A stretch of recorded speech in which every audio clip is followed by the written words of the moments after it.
Greater Hyderabad లో కొద్ది రోజులుగా వర్షాలు పడుతుండటంతో సీజనల్ వ్యాధుల వ్యాప్తి పెరుగుతోంది. విష జ్వరాలు విస్తరిస్తున్నాయి. ఆసుపత్రులకు కూడా రోగుల తాకిడి ఎక్కువైంది. దీంతో వైద్య ఆరోగ్య శాఖ నియంత్రణ చర్యలు చేపట్టింది.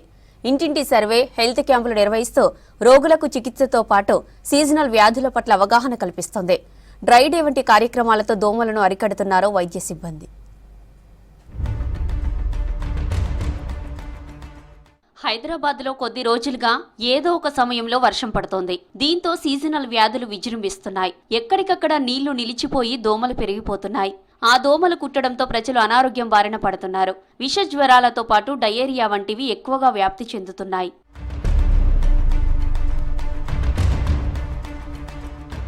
ప్రభుత్వం, ప్రైవేట్ అనే తేడా లేకుండా ఆసుపత్రులకు క్యూ కడుతున్నారు రోగులు. ప్రభుత్వ ఆసుపత్రుల్లో జ్వరంతో బాధపడుతూ వచ్చే వారి సంఖ్య రోజురోజుకు పెరుగుతోంది. దోమల కారణంగా ఒకరి నుంచి ఒకరికి రోగాలు వేగంగా వ్యాప్తి చెందుతున్నాయి. సాధారణ జ్వరంతో పాటు మలేరియా, టైఫాయిడ్, డెంగ్యూ వంటి కేసులు పెరుగుతున్నాయి.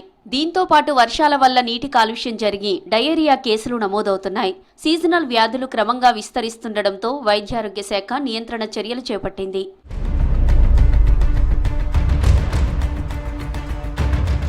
రాష్ట్ర వ్యాప్తంగా ఆరోగ్య శాఖ సిబ్బంది ఇంటింటి సర్వే చేస్తున్నారు. ప్రతి ప్రాథమిక ఆరోగ్య కేంద్రం పరిధిలో నిత్యం ఇల్లిల్లు తిరుగుతూ సర్వే చేస్తున్నారు. ఇంట్లో రోగులున్నారా?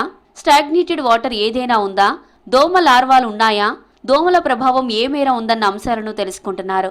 దోమల ప్రభావం అధికంగా ఉంటే ఫాగింగ్ చేయించడం, లార్వాలు ఉంటే ప్రభుత్వం ఇచ్చిన రసాయనాలు చల్లి వాటిని నాశనం చేస్తున్నామని చెబుతున్నారు హెల్త్ ఆఫీసర్స్. మన ఆశాసు, ఏఎన్ఎంస్ ఎవ్రీడే ఇంటింటికి వెళ్తారు. కొన్ని హౌసెస్ని వాళ్ళు విజిట్ చేసి ఆ హౌసెస్లో యాంటీ లార్వల్ మెజర్స్ అని ఉంటాయి, అవి చేస్తున్నారు. ఆ హౌసెస్లో వాళ్ళు ఎక్కడన్నా లార్వా ఏమైనా బ్రీడ్ అవుతుందా లేదా చెక్ చేస్తున్నారు. ఆ సరౌండింగ్ ఏరియా అంతా కూడా మనం fogging activities, anti larval measures చేస్తున్నాము. ఆశాసుకు కూడా అది కెమికల్ ఇచ్చారు. సో దాన్ని మనం స్ప్రే చేసి ప్రతి దానిలో అది లేకుండా లార్వా బ్రీడ్ అవ్వకుండా చేస్తున్నాము. జీహెచ్ఎంసీతో కలిసి వైద్యారోగ్య శాఖ సర్వే చేస్తోంది.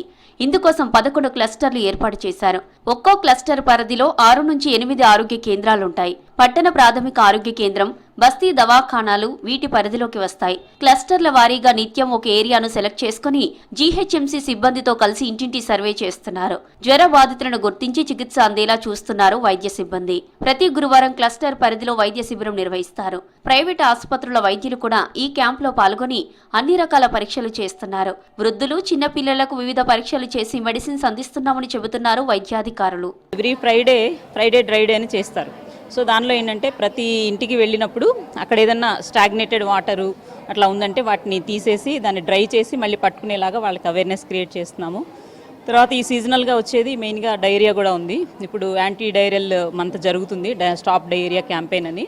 తర్వాత డయేరియాకి మెయిన్ ట్రీట్మెంట్ ఓఆర్ఎస్ తర్వాత ఒక 14 days జింక్ టాబ్లెట్స్ ఇవ్వగలిగితే బేబీ తొందరగా రికవర్ అవుతుంది. అలా చేస్తూ ప్లస్ డయేరియా ఉన్న వాళ్ళని కూడా మేము ఐడెంటిఫై చేసి ట్రీట్ చేస్తున్నాము, రిఫర్ చేస్తున్నాము. పాఠశాలలు, వసతి గృహంలో పిల్లలకు సీజనల్ వ్యాధులపై అవగాహన కల్పిస్తున్నారు వైద్యాధికారులు. అవసరమైన మెడిసిన్స్ ను ముందస్తుగా అందిస్తున్నారు. తద్వారా వ్యాధి సోకినా ఇతరులకు విస్తరించకుండా వైద్యారోగ్య శాఖ చర్యలు చేపట్టింది.